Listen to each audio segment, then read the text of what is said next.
10 things I didn't know about email marketing. Hey Maverick, welcome back to the channel. Today we're diving into something that has a ton of potential for your business, but it's often misunderstood. Email marketing. Whether you're a seasoned entrepreneur or just starting out, email marketing can be a game changer for your online business. The more I got into it, the more I realized how much I didn't know until now.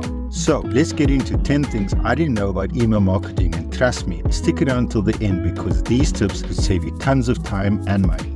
Let's kick off this list at number 10 with email marketing isn't dead. I'm sure you keep hearing all the time that email is outdated and that it's all about social media now, but it turns out email is actually thriving. With platforms like Facebook and Instagram constantly tweaking their algorithms, you don't have any control over who sees your posts. But with email, you're landing directly in your audience's inbox. So don't sleep on email marketing. It's not just surviving, it's evolving and still incredibly powerful.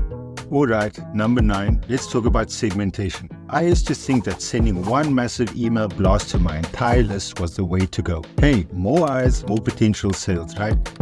Well, not exactly. With segmentation, you're grouping your audience based on their behaviors, interests, or even where they are in your sales funnel. For example, let's say you run an online store. You can create a segment for customers who bought a product from you in the last 30 days and send them a thank you email with a discount on their next purchase.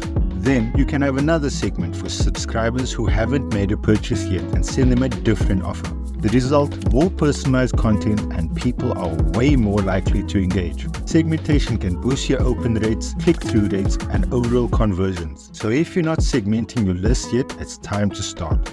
On to number 8, and this one is all about first impressions. I had no idea just how important subject lines are. Think about it, your inbox is flooded with emails every day. So what makes you click on one versus the other? It's the subject line. The trick is to keep them short, snappy, and intriguing. You want to hook your reader in just a few words. For instance, instead of our August newsletter, try something like exclusive discount inside or don't miss out on this offer. And here's a tip. Use power words like free, limited, exclusive, or last chance. They can trigger curiosity and urgency. Also, don't forget to A/B test your subject lines. You can test 2 different versions to see which one gets more opens and clicks. It can make a world of difference. Number 7 is a real time saver and all the rage. Let's dive into automation. I always thought email marketing meant sitting down and manually writing out every email. If I had a new product launch, I'd have to schedule everything myself. But then I discovered automation and it was a game changer. Here's how it works. With platforms like MailChimp, ActiveCampaign, or ConvertKit, you can set up email sequences that automatically go out based on specific triggers. For example, when someone subscribes to your list, they automatically get a welcome email. After a purchase, they might get a thank you email followed by a product recommendation. It's like having a virtual assistant working behind the scenes for you. And the best part, once you set it up, it runs on autopilot. You can be sleeping and your emails are still going out, keeping your audience engaged. So if you want to save time and maximize your impact, automation is a no-brainer. Number 6 is something that sounds counterintuitive, but trust me, it's important. Cleaning your list. That's right, removing subscribers who aren't engaging with your emails. I know, it feels weird to delete subscribers, but here's the thing. If you have inactive subscribers who never open your emails, they're actually hurting your metrics. Internet service providers look at your open rates to determine if your emails are worth delivering. If they see that most of your emails are unopened, you're more likely to end up in the spam folder. To avoid that, every month you should go through your list and remove subscribers who haven't engaged in a while. And if you're feeling generous, send them a re-engagement email first to see if they want to hear from you.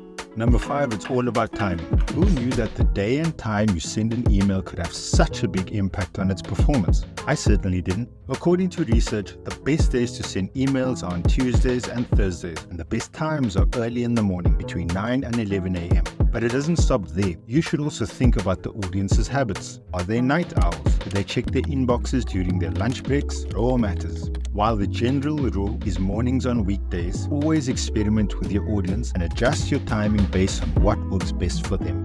Number 4 might surprise you, especially if you love pretty designs. Your email doesn't need to look fancy. It's easy to spend hours trying to create the most beautiful email templates, thinking that more design meant better results. But the truth is, plain text emails, the ones that look like normal email you'd send to a friend, often perform better than super designed, flashy emails. Why? Because they feel more personal. When your email looks like it's coming from a real person and not a company trying to sell you something, people are more likely to read and respond. Number 3, email marketing isn't just about making sales. It's also about building relationships with your audience. In fact, some of the most effective emails are the ones where you're simply connecting with your subscribers, sharing stories, offering valuable advice, or even just checking in. When you focus on building a relationship with your audience, you build trust. And when people trust you, they're more likely to buy from you in the future. So don't be afraid to send those non-sales emails. It's all about the long game. Alright, on to number 2. Testing is everything. It's like being a scientist. You're always experimenting, tweaking, and learning what works best for your audience. So, what do you test? Well, pretty much everything. From subject lines and email content to send times and call to action buttons. There are so many elements that can impact your email's performance.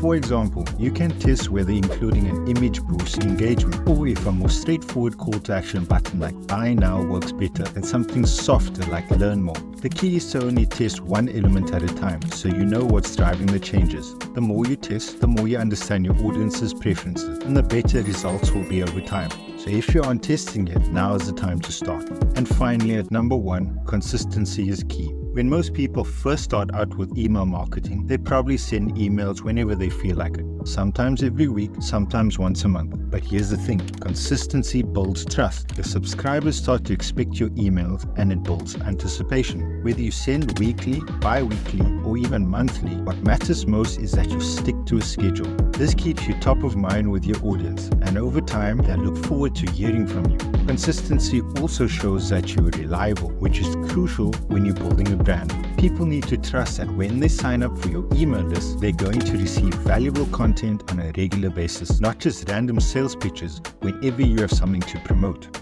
So there you have it, Maverick. 10 things I didn't know about email marketing. Honestly, I wish I had known some of these things earlier because they would have made a huge difference in my email strategy. Whether you're just getting started with email marketing or looking to improve your results, these tips will help you take things to the next level. Let me know in the comments below which one of these surprised you the most, or if you have any email marketing tips of your own. I love hearing your insights and it helps us all grow as a community. And hey, if you found this video helpful, go ahead and hit the like button and subscribe for more email tips. Keep building, keep hustling, and remember, your email list is one of the most valuable business assets you have. Thanks so much for watching. I'll see you in the next video.